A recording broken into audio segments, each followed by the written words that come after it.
Assalamu alaikum wa rahmatullahi wa barakatuhu. Barkanmu sake kasancewa da ku a cikin wannan channel namu na Hausa Tech Team. Sunana Muhammad Sabi Yakub, ni ne mai channel din SAP Technology. Ina godiya da aka zaɓo wani ɗaya daga cikin wanda za su dinga posting a cikin wannan channel na Hausa Tech Team. Ni zan ɗauki ku darasin koyar sana'a flashing don masu koyo kenan.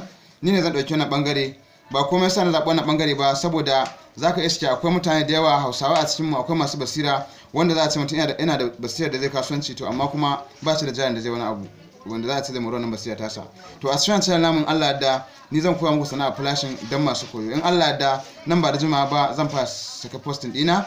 Saboda haka dan Allah ku yi mana subscribing, sannan idan mun yi bidiyo ku dinga mana liking. Idan kuna mana liking shi yake nuna kauna daga bidiyon da muke yi kenan. Sannan idan kuna liking din bidiyon namu yana zuwa inda ba ma zata. Saboda haka nagode, Allah ya saka da alkhairi. A saurari posting dina nan ba da jimawa ba insha Allah. Nagode, Allah ya saka da alkhairi. Ku cigaba da yi mana subscribing a channel din mu na Hausa Tech Team. Nagode.